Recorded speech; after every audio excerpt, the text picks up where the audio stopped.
loob mo. Kilala man kita, Joy, na napakasipag mo, napakatibay mo. Dati pa, nag-umpisa pa lang ang Danjoy noon. Paano ka na binasa, paano ka na nilait, paano ka na binalahura. Pero napagtagumpayan mo. So ito Joy, maliit lang to, no, na part ng pinagdadaanan mo.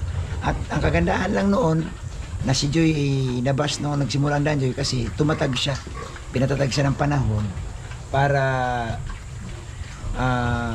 sa susunod pang kaganapan ng kanyang buhay, ng kanyang yugto ng kanyang buhay, mas lalo siyang matatag.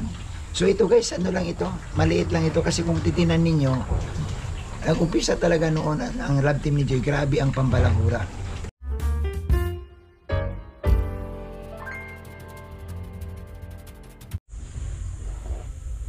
Ay, magandang umaga po mga kapatid, mga kalingap. Good morning sa inyong lahat, ha? Mga ka-Danjoy Natics, kumusta po? Nanay Imelda, kumusta kayo? Joy, Diwata, kumusta? Siyempre ang scouter ni Joy, si Boss Andy. Boss Andy, salute. So ngayong umaga guys, no, ngayon po ay araw ng linggo, no, alas 8 ng umaga. So nandito tayo sa bukid, no? Alam nyo naman, mas nare-relax ako guys kapag dito sa bukid kasi ang dami mong pwedeng gawin, no? Ang dami mong pwedeng makita, no? Silipin mo yung mga tanim mo, yung mga alaga mo, mga baboy, mga aso. So dito tayo guys na pag-araw ng linggo. So ito, naka-complete tayo, no? Siyempre dapat protektahan din natin yung ating mga sarili, yung ating kamay, paa, dahil siyempre pag sa bukid may mga ahas. Sa bukid guys may mga kubra, kapag naapakan mo, nako, delikado ang iyong kalalagyan. Pero bago yan, no, shout out muna kay Kuya Bal. Kuya Bal, shout out sa'yo, kay Ate Idna, kay Kalinga Prab. Siyempre shout out po sa lahat ng Keyboys. Ayan, shout out din po sa lahat ng reactors, Karipa, Bius, Kalingap Watchers, Strikers, ano pa ba. Ayan, so shoutout sa inyong lahat, no? Especially po kay Boss July, Paunil, kay Wow Life, kay Marsano, shoutout sa inyo, shoutout po sa inyong lahat, no? Sa lahat ng reactors ito guys, ng Kalingap Reactors. Yan. So ngayong araw na to, ang pag-usapan natin guys, itong di matapos-tapos na issue, no? I1. Pero alam nyo, ako guys, pinili ko kasing ganito na lang, na wag na pong masyadong makibahagi, no, sa bakbakan kasi stress talaga.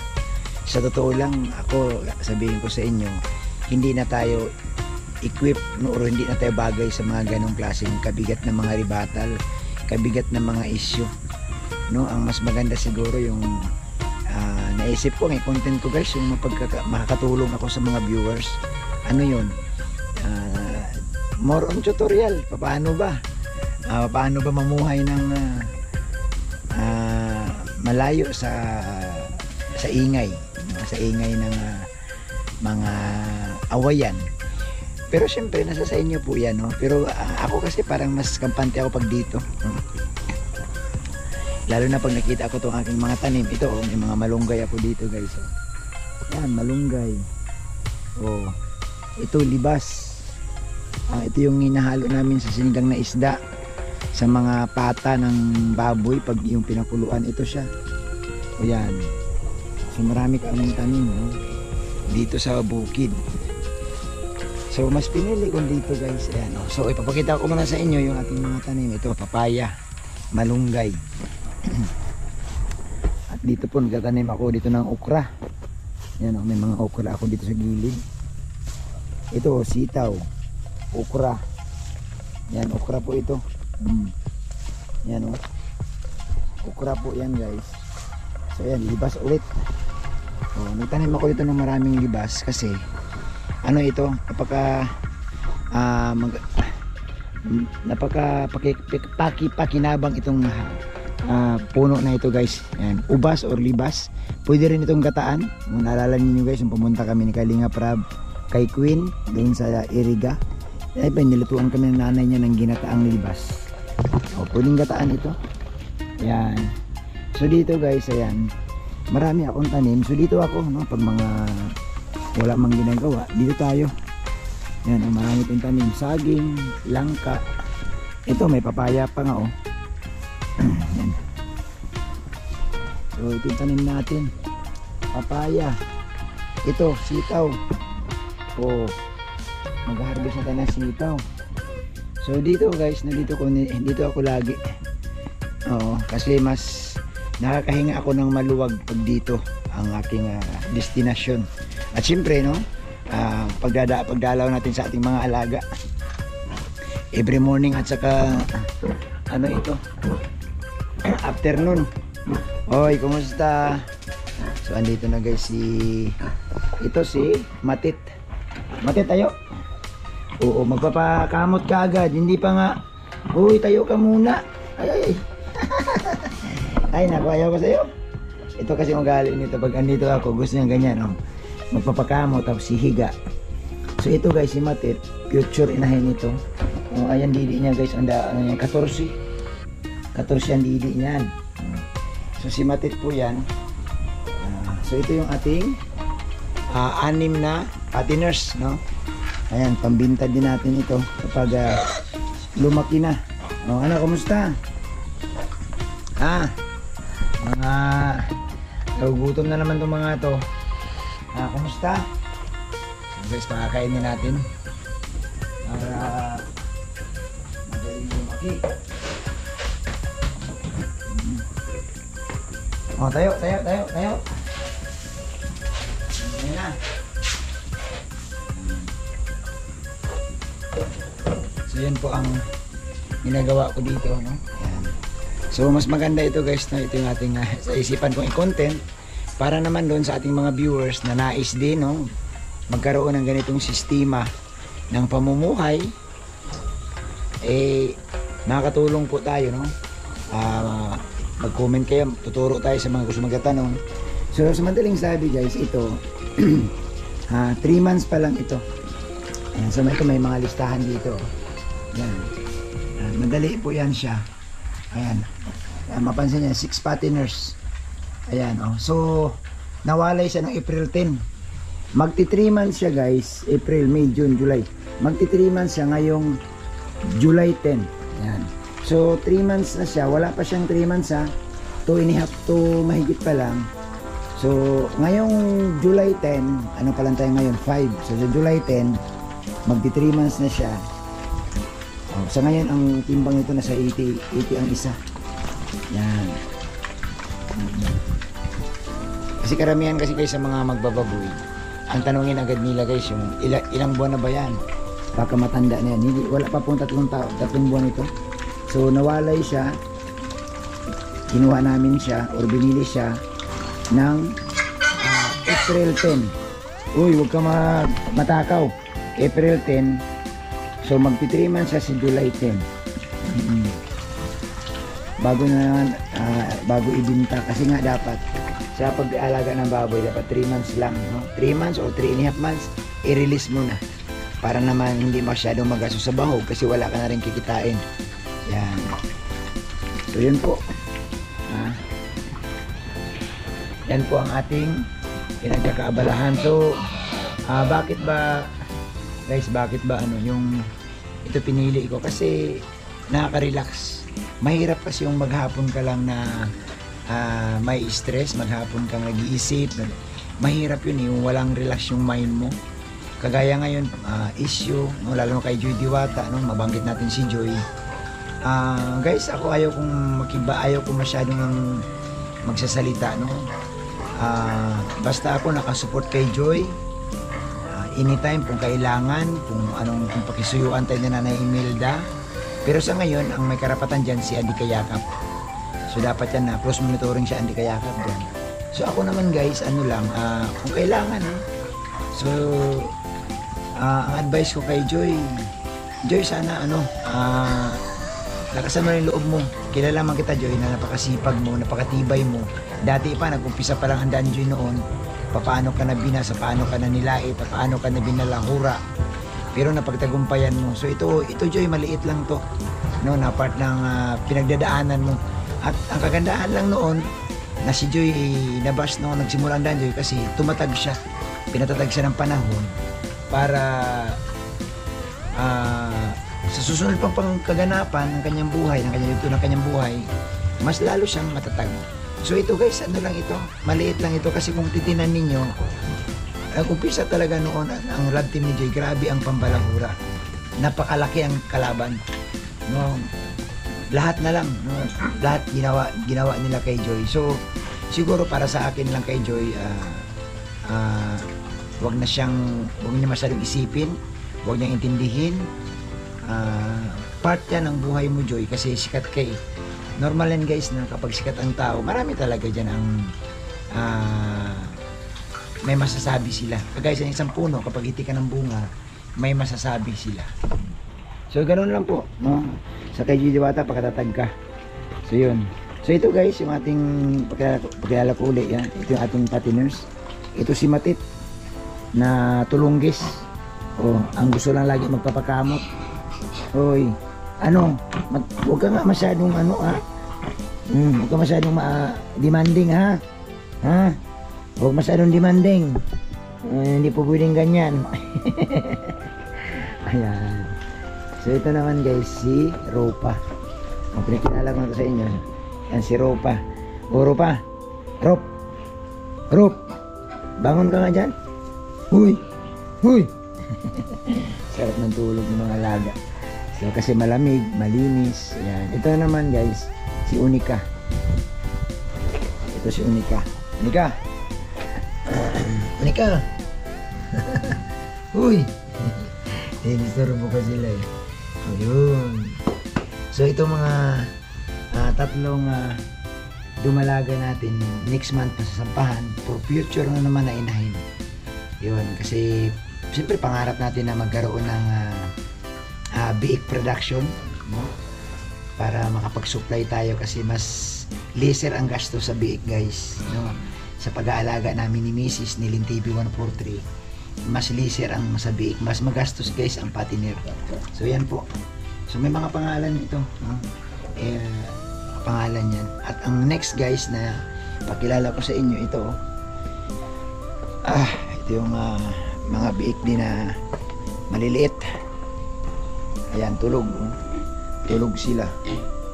Ba't kayo tulog? Ito. So dito sa isang cubicle, mayroon dalawa. Kasi dati 12 ito. 12 kaso lang, nabili na yung 10. Dalawa silang naiwan. So ito, puro babae po yan. Nagamitin inahin. Ayan. Ito naman, ito wala itong natupag, hindi kumain lang ng kumain, so 4 po yan. Ito future inahin din ito kasi puro lahat ng babae. So ito yung gusto natin maging someday, kasi ang pag-iinahin kasi matagal, 8 months bago mo siya mapabarakuhan. Then after barako, mga 3 months bago siya manganak. So 8 months plus 3 months, nasa mahigit 13 months bago manganak, bago ka magkakaroon ng mga biik. Matagal ang pag-alaga, pero kailangan yun kasi proseso po yun. Kailangan natin sumalang sa proseso, magtiwala sa proseso para naman lumago, no? Ang ating hawak dyan ay tiyaga, no? Tiyaga lang talaga. So sa mga susunod guys na aking pagbablog, ipapakita ko sa inyo yung aming mga alaga ni Lin TV. Anyway, itong binuong babuyan, ito po ay credit to kay Mrs. no? Kasi ako guys, panahon nito nung kasagsagan ng pandemic, nagpaplano na talaga si Mrs. mag-alaga ng baboy. So kanya po talagang idea ito, pati yung design ng building, pati yung doon sa mga biik. Sa next vlog ko ipapakita ko po sa inyo yung mga biik na, no, makita nyo po doon. So sa ngayon, ito muna yung ating vlog. Yan. So alam nyo, pahabol ko lang guys, katulad kay Nanay Imelda, Nay, malaking tulong ito Nay, para hindi ka ma-stress. I-divert mo na yung isipan mo sa ibang bagay, mag-alaga ka na ng baboy. Yan sa lugar mo, napakaganda guys, nung lugar niya na Imelda para alagaan ng baboy. Kasi nga, malaking tulong ito na hindi ka ma-stress. Kasi pag pakinggan mo lagi guys ang mga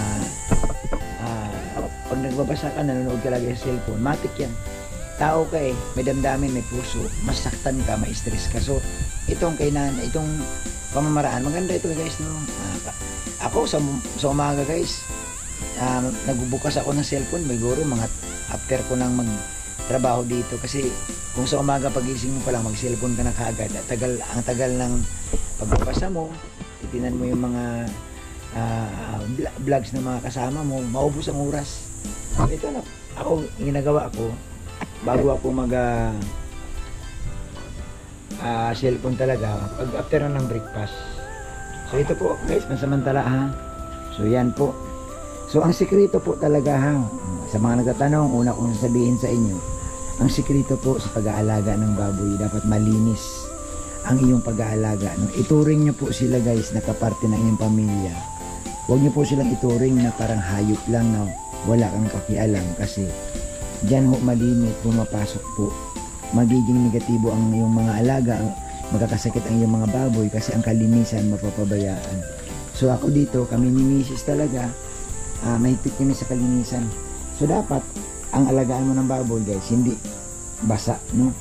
Dapat may ang part ng tinutulugan, tuyo. Hindi po yung basa sila, kasi dyan po nabubuhay ang mikrobyo sa mga basa-basa. So yan po, tunan siya. So dito po, tuyo po yan, andoon na yung basa kasi andoon yung poset. So yan po una pong step na sa pag-alaga ng baboy, no? Hindi po madali, no? Sabi ko sa proseso, bago mo maibenta ang baboy, 3 months, 4 months kung pipilitin mo pa. Pero kami 3 months kasi wala nang pambahog hindi na kaya ang bayarin sa bahog. Siyempre inuutang mo yung bahog, pag binibenta ka bayad. So 3 months lang binibenta. So ang sikreto talaga namin guys, magiging masinop ka sa pag-aalaga sa pamamagitan ng dapat malinis ang yung mga kulungan ng baboy kagaya nito. At higit sa lahat, dapat sagana sa tubig. Ako hindi ko nire-recommenda ang pag-alaga ng baboy kung hirap kayo sa tubig. Kasi dyan po magmumula Hindi ka makapaglinis ng maayos guys.